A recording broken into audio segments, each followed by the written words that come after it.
নম্বর parameter হচ্ছে নারীর প্রতি সহিংসতা। আমরা কি নারীকে মর্যাদা, সম্মান, অধিকার আদায় করতে পেরেছি? পারিনি। অথচ আমাদের স্বপ্ন ছিল জুলাই স্বাধীনতা অর্জনের পর আমরা চেয়েছিলাম নারীর জন্য একটা নিরাপত্তা, নিরাপদ আবাসন, নিরাপদ পরিবেশ। অথচ এই অল্প সময়ের মধ্যে আমরা একটার পর একটা নারীর প্রতি সহিংসতা দেখছি। এটা কিসের ইঙ্গিত করে? এটা ইঙ্গিত করে আমরা সামাজিক অবক্ষয়ের একেবারে তলানিতে পড়ে গিয়েছি। এখন যদি আমরা রুখে না দাঁড়াই তাহলে এই জাতি কিন্তু ধ্বংস হয়ে যাবে। কারণ কোনো জাতির নারীরা যখন অবহেলিত হয়, অপমানিত হয়, সহিংসিত হয় নারীদের প্রতি, জাতি কিন্তু টিকে থাকতে পারে না। ইতিহাস সাক্ষী। আপনারা জানেন এই অবস্থাকে জাহিলিয়াত বলা হয়েছে। আর এই আরবের জাহিলিয়াতে নারীদেরকে জীবন্ত কবর দেওয়া হতো, কন্যা সন্তানদেরকে। আমরা সে অবস্থায় হারিয়ে গিয়েছি। শুধু জীবন্ত কবর মেরে ফেলা হচ্ছে না, তার উপর সহিংসতা করা হচ্ছে। যে ঘটনাগুলো আমাদের বোন বলেছে, ভাই বোনেরা, এটার কারণটা কি? কারণ আমাদের জানতে হবে। কোনো অসুখের সঠিক চিকিৎসা করার আগে তার কারণগুলো সঠিকভাবে যাচাই করে তা পরিষ্কার করা সত্যিকারের বুদ্ধিমানের কাজ। এক নম্বর কারণ বলবো বিকৃত মানসিকতা। আজকে আমাদের পুরুষদের মধ্যে কেন এই বিকৃত মানসিকতা সৃষ্টি হলো? এটা আমাদের প্রশ্ন সবার কাছে। এই বিকৃত মানসিকতা থেকে আমাদেরকে পরিত্রাণ পেতে হবে। নাহলে কোনো সুস্থ সচেতন একজন পুরুষ কখনো একটা 6 বছরের শিশুকে অত্যাচার করতে পারে না। দ্বিতীয় কারণ হচ্ছে ড্রাগ অ্যাডিকশন। আজকে প্রত্যেকটা গ্রামে গ্রামে, মহল্লায়, পাড়ায় অবৈধভাবে নেশা জিনিস ছড়িয়ে দেওয়া হচ্ছে আমাদের যুব সমাজকে, আমাদের পুরুষদের, মহিলাদেরকে ধ্বংস করার জন্য। সুতরাং এই অবস্থা থেকে আমাদেরকে পরিত্রাণ পেতে হবে। কুশিক্ষা। আমরা কি শিক্ষা পাচ্ছি? কোনো মোরাল এডুকেশন আমাদের সমাজে আছে কিনা? আমাদের আপনাদের কাছে প্রশ্ন।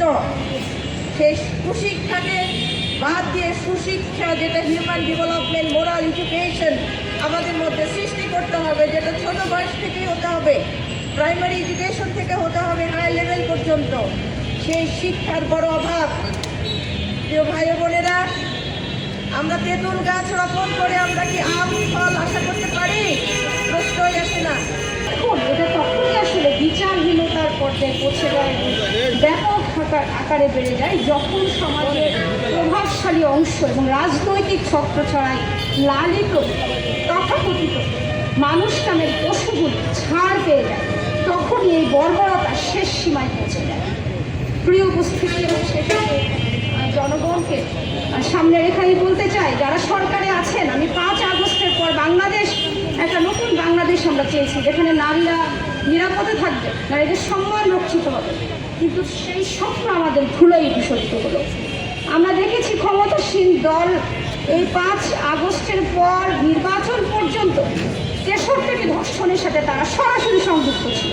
এবং এখনও যে ধর্ষণ এবং নারী নিগ্রহের ঘটনাগুলো ঘটছে, আমরা দেখছি স্থানীয় পর্যায়ে রাজনৈতিক প্রভাবশালী ব্যক্তিবর্গ এটার সাথে সম্পৃক্ত। আমি বলতে চাই, যারা রাষ্ট্র ক্ষমতায় আছেন, এই শিশুদের আত্মচিৎকার এবং নারী নির্গ্রহের ঘটনাগুলোই আপনাদের ত্বক উল্টে দেওয়ার জন্য যথেষ্ট।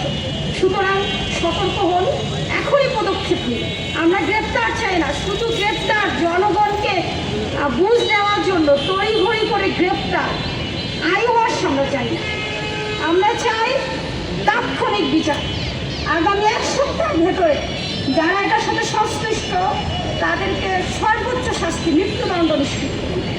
শিশু আসিয়া হত্যাকাণ্ডকে কেন্দ্র করে আমরা প্রথম জামাত ইসলামী মহিলা বিভাগ রাস্তায় নেমে এসেছিলাম এবং তখনকার সরকার, স্বরাষ্ট্র উপদেষ্টা বাধ্য হয়েছিলেন সেই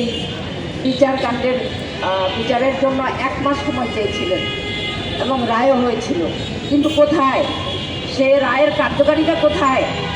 যদি আজকে সে রায়টা কার্যকর হতো, তাহলে পরবর্তীতে তাহিয়া আমিনা সহ এই ধরনের মেয়েদেরকে জীবন দিতে হতো না, শিশুদেরকে জীবন দিতে হতো না। আসলে আইন কিতাবের কথা, কিন্তু প্রয়োগ হলো বাস্তব জীবনে। যদি আইনটা প্রয়োগ না হয় তাহলে ওই আইনের কোনো ভ্যালু নেই, ওই আইনের কোনো মূল্য নেই। প্রিয় ভাইয়েরা, আমি এখানে আমাদের সরকারের নীরবতার কথা বলবো। যে সরকার নীরব কেন? আপনি তো 18 কোটি মানুষের দায়িত্ব গ্রহণ করেছেন, তাই নয় কি? তাহলে এই দায়িত্বটা আপনি কীভাবে পালন করছেন? আপনি নিজে 4 স্তরের নিরাপত্তার মধ্যে আছেন, কিন্তু এই জনগণ, এই শিশুগুলা, এই মহিলারা, এই লোকজন, তারা কয় স্তরের নিরাপত্তা পাচ্ছে? অন্তত নিজের ঘরে, নিজের পরিচিত পরিবেশে তারা নিরাপত্তা পাবে, তাই না? প্রত্যেক নাগরিকের নিরাপত্তা পাওয়ার অধিকার আছে। তাহলে আপনি কেন তাদেরকে নিরাপত্তা দিতে ব্যর্থ হচ্ছেন? এই ব্যর্থতার দায় অবশ্যই আপনাকে বহন করতে হবে এবং পুরা প্রশাসনকে বহন করতে হবে।